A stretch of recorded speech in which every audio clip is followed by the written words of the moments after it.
Ante, wapastem tsikason. So White Horse here, and we're going to continue on again with our 13 moon teachings, and we are on to April. So with April, as Nihilak, as Cree people, we call April Aigapism, or the frog moon. So with Aigapism, the frog moon, our Kihtihiak, with the water teachings, our elders teach us that this moon uh, encourages us to gather strength and overcome challenges that we've had in the past that we still carry today. So the rays of this moon would provide healing energy to let go of past hurts or past trauma and to move on with renewed strength and a rebirth of life, because this moon brings that whole rebirthing of life to us. So this will give us strength for a fresh start. So during this time, the water that we've uh, collected from this moon's rays would help us to move on to a fresh start and let go of those past traumas, because we're taught to never carry our past hurts, but to try and release them and free ourselves from them and come into a more happier life. So it's during this moon also that our elders would often return the medicines to the earth that they've carried with them for the past 16 seasons, or 16 uh, moons, or 4 years. Uh, so any of the medicines that we gather as medicine gatherers, a lot of them we could keep for many lunar years. But when we come to that fourth year, we're supposed to let go of them and return them back to the earth. So we can only keep them for 4 years, and we're taught after that it loses its healing strength. So we're taught to return those and pick new ones that on that fourth year. So I remember that this agapism was also the time that our elders would give offerings to their protectors, because in our traditional teachings we're taught that we're given protectors, that certain spirits step forward to protect us and watch over us and guide us.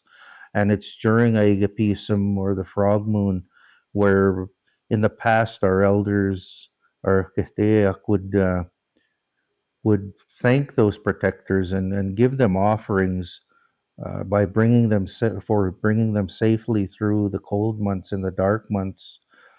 And they would do that by going uh, somewhere private and just giving offerings to their protectors. And it would depend on the person and the protectors that they had, what kind of offerings they would give to that spirit that was, we're told, that protects them. So I was taught that we call this moon Aigapism to honor Aegus, the frog, because the frog is a very special spirit.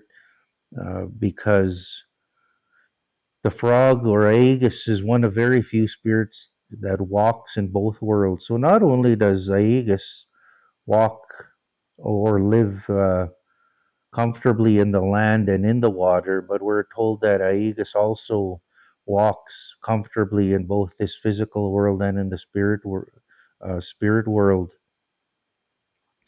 So we're taught by our Kesteak, our elders, that after a long winter of putting his body to rest in the ground, like Musqua, uh, Aegus uh, wakes during this Aegapism, this frog moon, and comes back to this physical world for another year.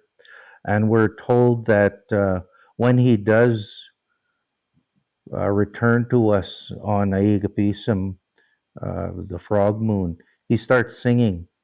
And we're told that it's the singing that he does that starts to wake up all of the other plants and all of the other animals that have slept for the winter.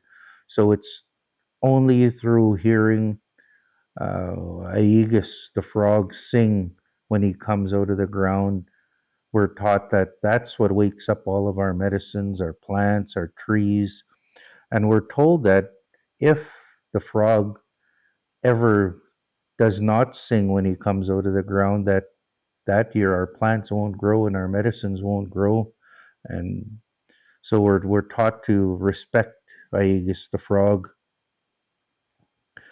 So because of Aegis's ability to walk in both the physical and the spirit world, uh, they were often looked at as bad, and people would use them in bad ways.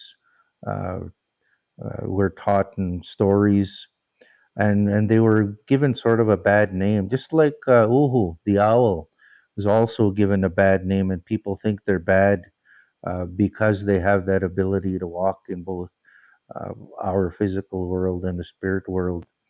But our elders teach us that neither Aegis or Uhu, neither the frog or the owl are bad. It's just bad people and people using them in bad ways. But them themselves, the owl and the frog, they're not bad themselves, we're taught. And our elders remind us to respect and honor all living things on this earth, um, because everything has a purpose. So that's the teachings that I've was passed about agapism. I hope you learned something today. Tinanaskom tinawaw ka, Kyo.